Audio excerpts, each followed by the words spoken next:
In 2016, the Indian government signed a deal with the French aircraft manufacturer Dassault to buy 36 fighter aircrafts called Rafale.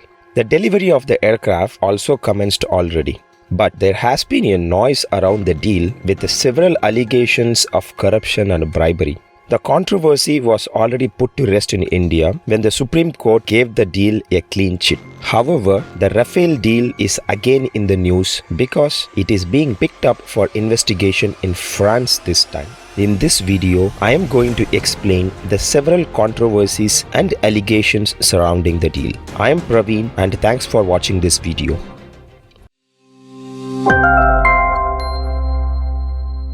The story starts in 2012 when the Congress-led UPA government started the discussions to buy 126 fighter planes from Dassault Aviation.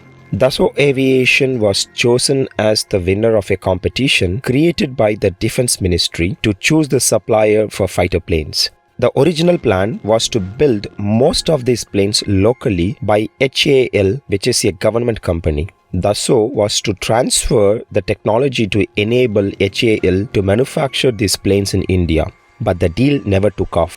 After the new government led by BJP came into power, the original plan was modified to buy only 36 aircraft in fully built condition directly from Dassault. The deal also had an arrangement called offset by which Dassault would be required to invest 50% of this deal value back in India through purchase of components locally.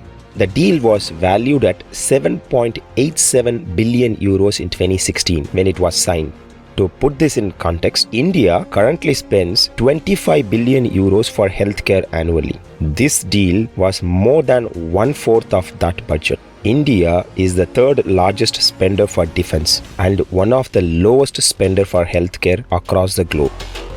The first allegation in the deal is the involvement of a middleman. During a scheduled audit of Dassault's account by a French government agency, it was found that a payment was made for 509,000 euros and marked as gifts to clients. In France, even giving an expensive meal to a client constitutes corruption. This gift was justified as payments for buying 50 units of model aircraft from an Indian company, Pexels. But there was no actual proof for the existence of such models. This payment must most likely be a bribe paid to Pexels. This Indian company is run by a family that has acted as the middlemen in the aeronautical and defense industries for 3 generations. In 2019, one Gupta from this family was arrested by the Enforcement Directorate for a corruption scandal in buying helicopters for India. He had allegedly paid bribes to Indian officials for that deal. The payment of 500k euros is only the tip of the iceberg. Dassault had allegedly paid commissions to the tune of 50 million euros to the Guptas. They were invoiced as software consultancy contracts but were paid to shell companies in tax havens that existed only on paper.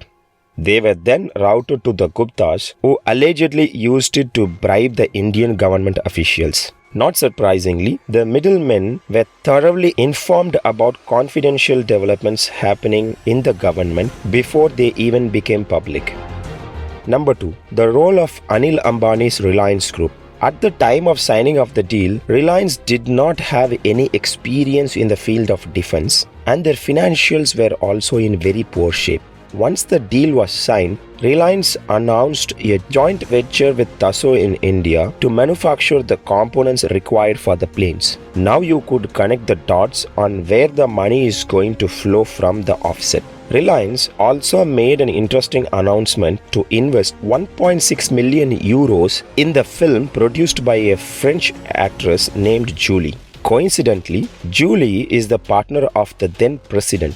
Parallelly, another thing happened. One of the subsidiary companies of Anil Ambani's Reliance Group has a presence in France. They had a tax debt of 151 million euros to the government, and then the French government stepped in to give a generous tax adjustment to Reliance. The tax debt fell to a mere 7.6 million euros. This relationship between French government and the Reliance group raised a lot of questions, so much that the French President Hollande let it slip in an interview that it was the Indian government which proposed Reliance as the partner.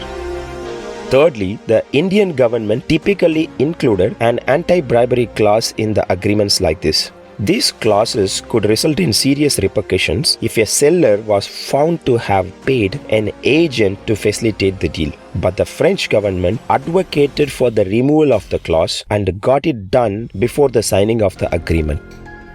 Finally, the price of the deal itself has been inflated by 56%. This came to light when The Hindu published an internal report from the Ministry of Defense that leaked in 2019. To sum it up, when you hear of the Rafale deal and the furor about it, it is mostly because of the four aspects which I mentioned. The involvement of Middleman, the role of Anil Ambani's Reliance Group, the drop of anti-bribery clause, and finally, the price of the aircraft itself. There is no concrete proof for these allegations yet. These have come up primarily due to investigative journalism. In India, The Hindu has been publishing a series of reports on this, and the news website Mediapart has been doing the same in France. In 2018, petitions were filed with the Indian Supreme Court to investigate the deal, but the Supreme Court upheld the deal as valid and did not find any evidence of wrongdoing. In France, an NGO named Sherpa brought these allegations to light as early as 2018. But the case was largely ignored by PNF, the investigation agency of France. Following a fresh complaint from Sherpa on the basis of a series of reports on the Rafale deal by news website Mediapart, PNF has appointed a judge to lead a judicial investigation into suspected corruption and favoritism. The investigation was formally launched on June 14 this year. In India, the opposition has been building a united voice to create a joint parliamentary committee to investigate this issue. But the government has been keeping silent on the issue. We need to wait and watch on how this is developing in both the countries. Did you find this video helpful? Please leave your comments. I look forward to see you in the next video.